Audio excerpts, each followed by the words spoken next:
everybody. For those of you that are new here in the community, because we do have some folks that are new, whether you're watching the replay or the live, I'm Karena Calhoun, and I am a life and business strategist, really helping introverted women to thrive in their life and in their business. Now, I do say introverted women, but you don't have to be an introvert to work with me. But my strategies are tailored for introverts so that we're not having to do that aggressive visibility. We're not having to do the aggressive sales, all of those things. I do hold a free training here in this community every Tuesday at 3:15 p.m. Eastern Standard. So make sure you set your notifications and come and join us. Ask any questions that you have during or after the training. If you don't feel comfortable or confident commenting or asking a question in front of everybody, feel free to DM me. My DMs are always open. They're always busy. So if I don't get to you right away, just know that I will get to you. So keep that in mind. This month, the month of August, we're talking about sales for introverts. And the reason why is because I did a poll in July. I did a poll and 26%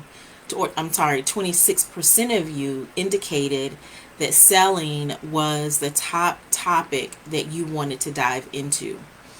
So I want to make sure if that is a need, then that is what we are going to be addressing. So with that being said, for the entire month of August, we are going to be really diving into sales. We're going to come from 4 different aspects of sales, okay? And within these 4 aspects, however you see yourself, make sure you see yourself there and then move along, because we want you to be able to provide the services and the impact that you're supposed to provide in the world, okay?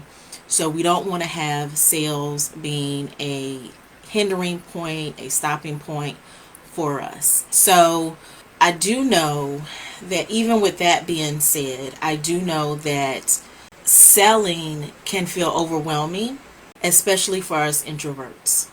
It can feel overwhelming.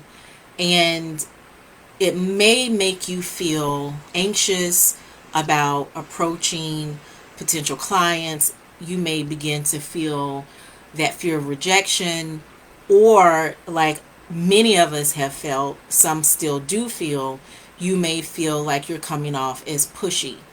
And you all know I've given my story. I've talked about my personal story for just forever, about how I really felt about sales, and that what that thought process was created many years ago, over 20 years ago, when I worked in a shoe department in a major department store.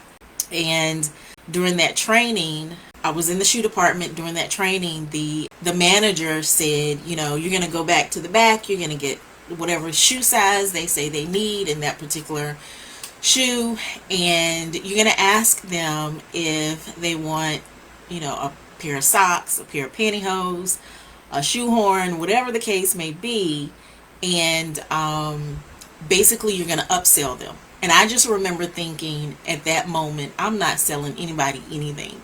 Whatever they want is whatever they get. If they don't want anything, then I'm not asking them. People should come in here and know exactly what they want. I'm not getting ready to do that. And I remember having that thought process. I remember that is where that selling piece really came in, and it took hold of me. Okay, it took hold of me. And so the idea of selling for me became intimidating at that very moment. And it made me feel like I was stepping into a role that doesn't align with who I am and my natural tendencies specifically. But I've come to realize that when we understand the psychology or the mindset behind selling, then it can make it less intimidating and a lot more manageable. So that's one of the things that we're going to be talking about here within this month for selling for introverts, so that we can get past those thoughts that hinder us, and we begin to self-sabotage. Really is what happens. We begin to self-sabotage when we are having those sales conversations. And it happens before we even get on the call with that person. It happens before, way before any conversation happens, we begin to self-sabotage. And so that's why this first week, I'm really dialing into the mindset of selling for introverts. The mindset, okay? The mindset. It's the psychology, the mindset, however you want to phrase it, the mindset behind selling for us introverts. And so make sure you have your pen, your pencil, your notepad, whatever it is you need, so that you're able to take notes, come back and re-listen to this, whatever the case may be. So the first thing that I really want to dial into is perception versus reality. Perception versus reality. A lot of us perceive selling as pushing products or services on to other people, which is what I did. The story that I just told you, that was my perception of selling, that I'm peddling products to somebody. I'm peddling pantyhose or stockings or socks or shoehorns, shoelaces. I'm peddling this stuff to them. But when you think about it, effective selling is all about solving a problem and offering value. The person that came in needing a pair of penny loafers may needed a pair of socks but didn't realize it. They may have needed a pair of, maybe a lady came in and she wanted to buy some high heel shoes and needed some pantyhose. And so, but if I didn't say, are these a few things that you may need, not to upsell her. Like when the manager was training me, he was coming from the upsell perspective.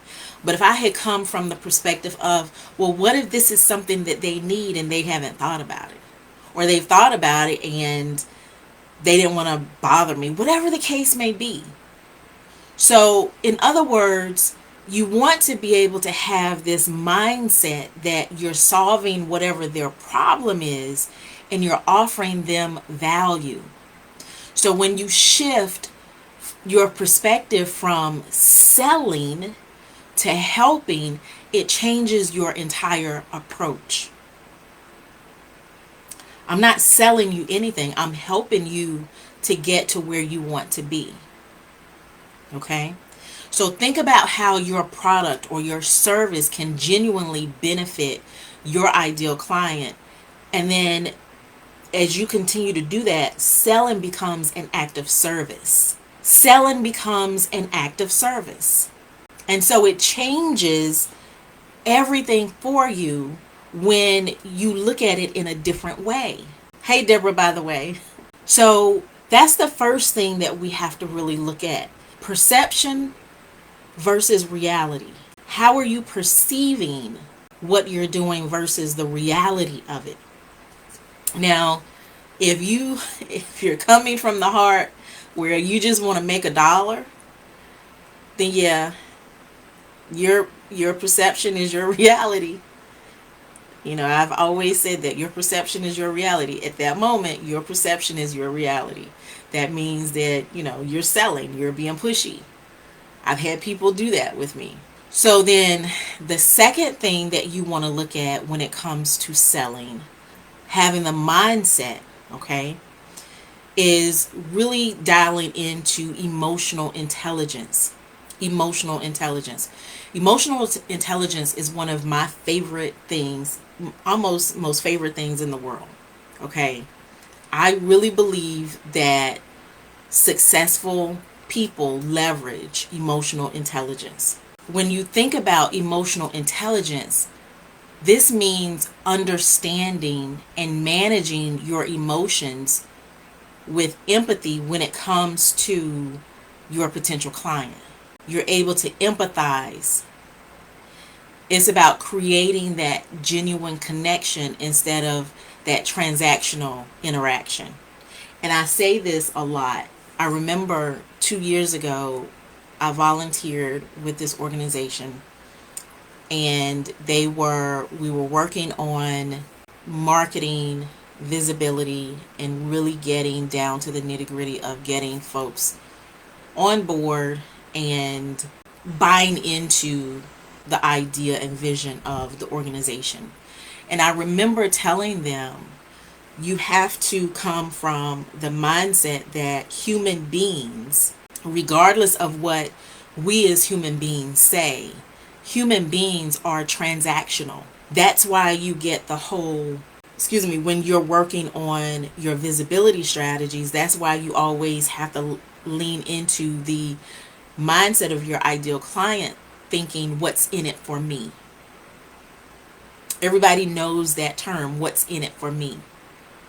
And the reason why that term is so prevalent is because human beings are transactional.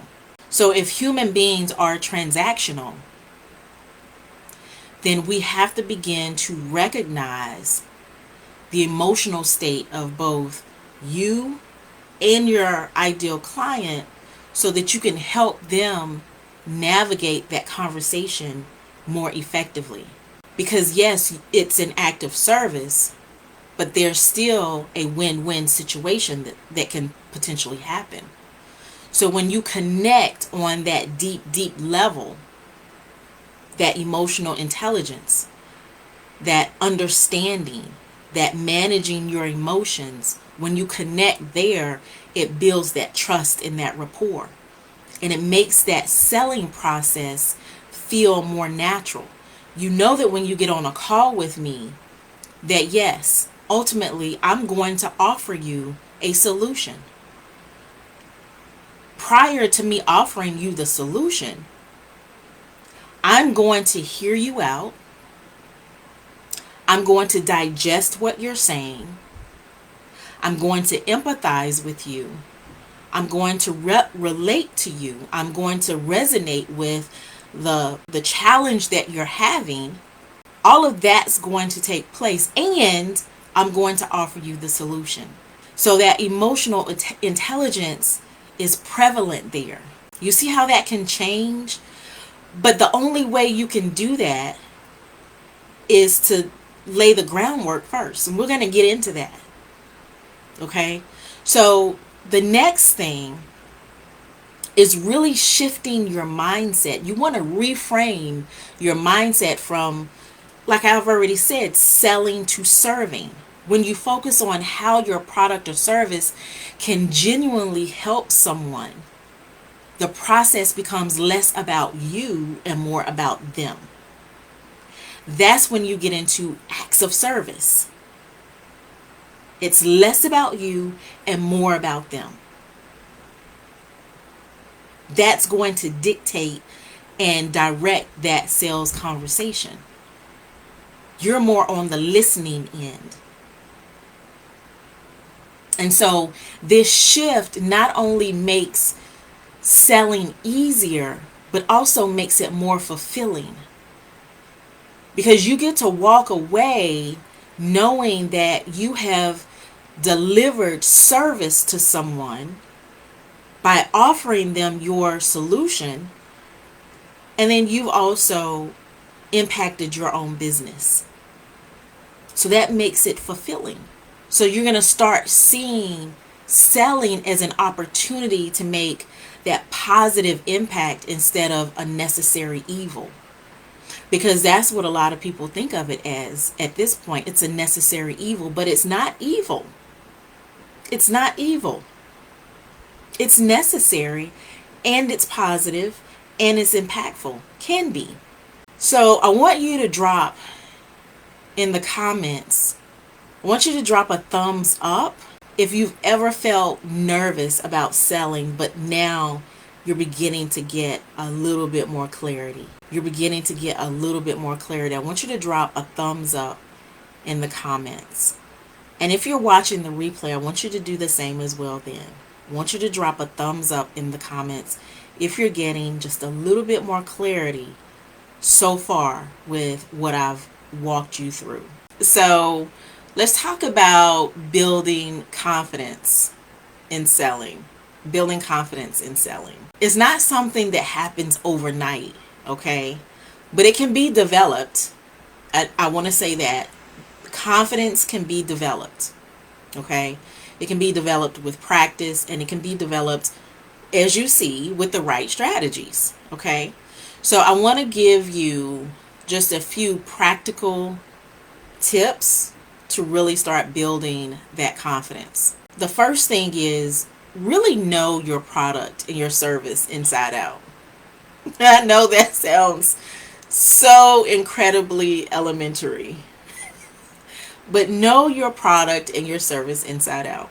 People can tell if you're just flying by the seat of your pants when it comes to your products or services. So if you don't know your products or services inside and out, they can tell. They can tell. And that's going to hinder that sale. So the more you understand what you're offering, the easier it's going to be to communicate its value.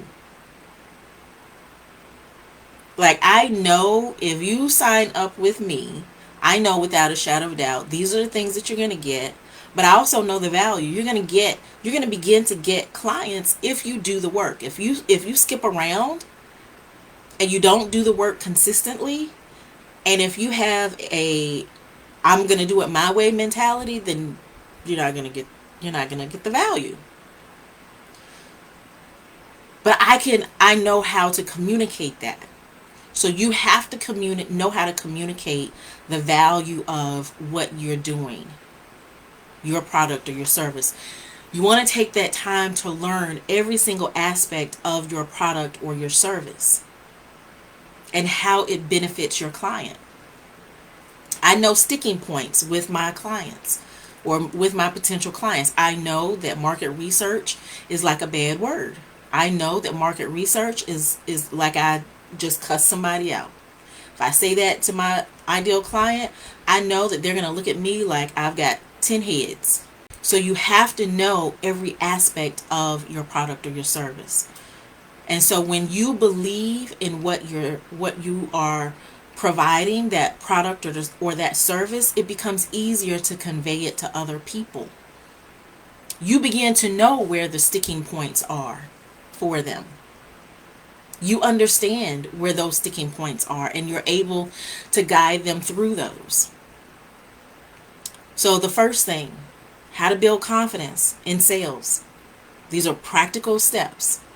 Know your product or your service inside out. Don't just know it, but know it inside out. The second thing is start with warm leads. I don't know how to express this enough. Start with warm leads. These are individuals that you have already connected with. They have shown some type of interest in your product or service. You've been engaging with them. That can be less intimidating for both you and them. And it's a really great way to build your confidence. So this is really breaking down that know, like, trust. People say that all the time, but do we really understand what that means? So engage with these people. Begin to make them your warm audience. This is going to really boost your morale. It's going to boost your confidence. It's going to help you prepare for potentially challenging prospects. I've had my fair share of those. Okay. And then that's going to actually help you to understand that if they're a challenge, even if you're able to get past that challenge, whatever that is this someone that you necessarily want to be connected with? So there's things that you get to learn through this entire process. So take every single thing and allow it to build your confidence. It doesn't matter how big or small it is. The next thing is create a sales script. And I talked about this last week. This is not where you're reading something word for word, but you have just like a basic outline of the things that you want to be able to cover when you're on these sales calls. It's kind of like having a safety net so that you don't go off the rails. Okay? It's not about memorizing word for word. It's about having structure so that you're able to color inside the lines and stay focused. I had a sales call with someone early on. It was about 2 hours. That was not a sales call. I was all outside of the lines. And I learned from that sales call. Okay? So when you have a structured idea of how the conversation should go, then it flows more naturally because you already know these are the things that we need to talk about. Okay? So you already have an idea of the things that you're going to say. This is going to reduce that anxiety. It's going to help you stay on track in that conversation. Okay?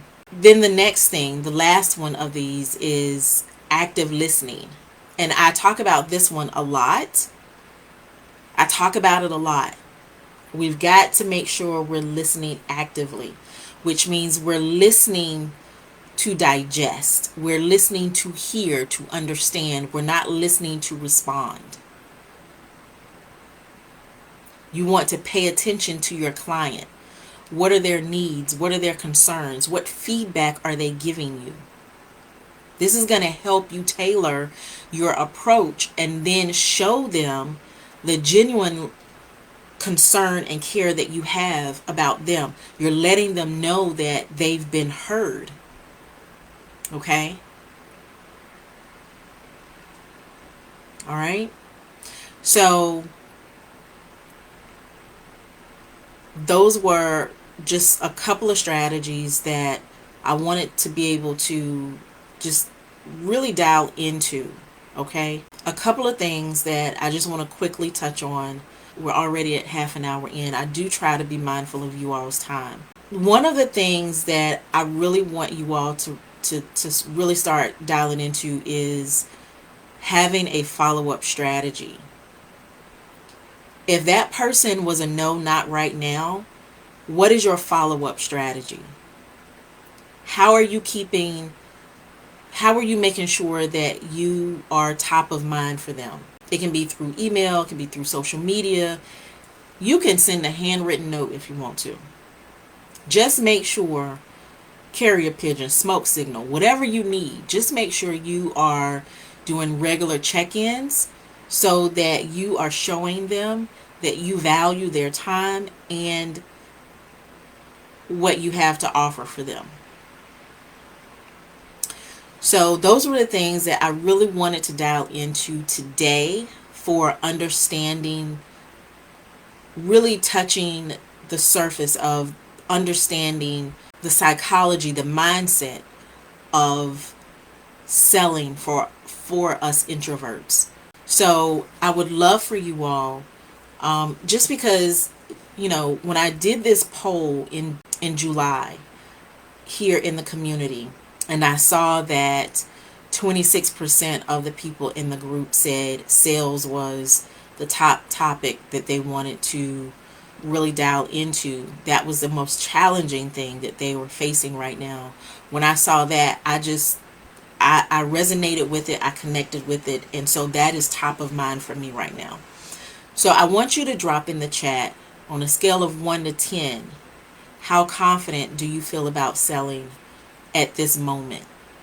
Having gone through all that we've gone through so far, how do you feel at this moment? 1 through 10. 1 being, nope, Karena, this is not it. I'm winging it.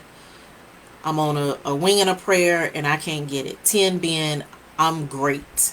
So scale of 1 to 10, tell me how confident you are. One of the things that, and we'll talk about this a little bit more in the coming weeks, but one of the things that you can do to really warm up your audience before you get on those sales calls is making sure they're on your email list. making sure they're connected to you on social media. Really understanding how warming up your audience is key. Like, we should never be going into our DMs just off the gate trying to sell something. I've had that happen to me. I've hated it. I do hate it. It still happens. People come into my DMs and, I flip it around because of what I do. Flip it around like, I'd love to be able to invite you into my program because you obviously need some assistance. You need some support. But, let's not just go willy-nilly into people's DMs. Let's have genuine conversations with them. Let's connect with them so that it's a natural evolution. It's a natural process so that when that sales call happens, it's a service call and not a sales call. It's not a sales call. When you think about, if you need someone to come to your house to maybe fix your AC or something, you've got a service call and you've got a sales call. You've got a sales call where they're coming out, they're diagnosing the issue, and they're telling you how much it's going to be. That's a sales call. Okay? A service call is once you're already in the system, they've had a conversation with you, and now you need some services. So think about that. It worked for you in 2022, but now you have to have a conversation and connect. Absolutely, because the market has changed drastically.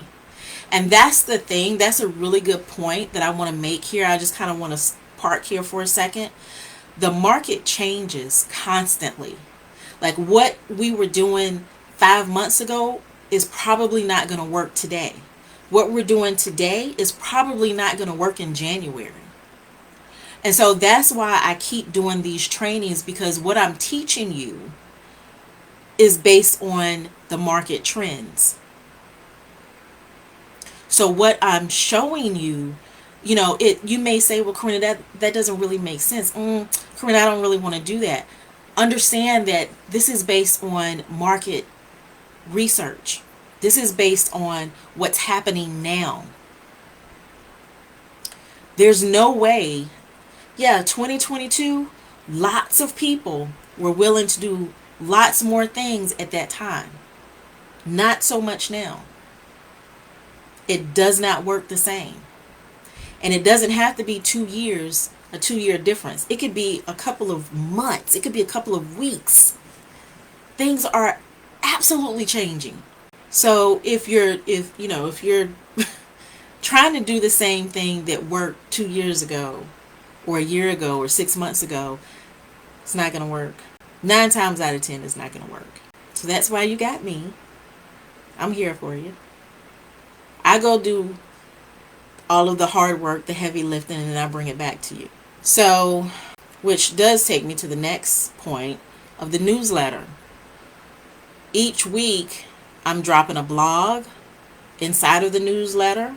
I'm dropping the newsletter itself and a live training.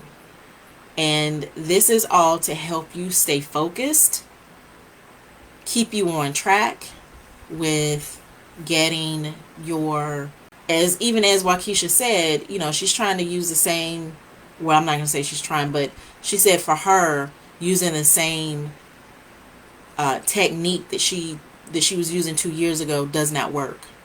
Okay, so sign up for the newsletter. You're going to get a blog inside of that newsletter. Here, I do the live trainings. Okay, so all of this is to help you stay abreast of what's going on so that you're able to move the needle forward. Like Harriet said, Harriet has not been connected to me that long. She's already signed two new agents. And she said, based on the strategies that I've taught her. Be sure to turn on post notifications here in the community. I try very hard not to use the @everyone feature because I don't particularly care for it myself in certain situations. But if you get an @everyone from myself or Halima, know that it's something that we really deem important and we want to get that information over to you. Okay. The last thing is, even though we've already started It's not too late to join the 21-day Connection Catalyst, which it started yesterday, August 5th through September 2nd. It's 21 days, 21 business days, and this is a text message based journey. Okay, it's designed to really help you dial into the daily tasks that you need to be doing to grow your business. A lot of times people say, I don't know what I'm supposed to be doing every day. I don't know. I feel like I'm being pulled here, there, and everywhere. So what you're going to get from me every single morning at 8 a.m. Eastern Standard Time, you're going to get a text message, a prompt of something that you need to do within your business to build your business. I had one lady reach out to me late last night to tell me that she reached out to 3 people, one person being a high profile person. She said, I reached out to these 3 people, 2 of them responded, and then late last night, the high profile person actually responded back to her. It works if you work it. So follow the prompts. They take no more than 30 minutes. Follow the prompts, do the work, and you're going to see your business grow. You're going to see your business grow. You will absolutely see your business grow.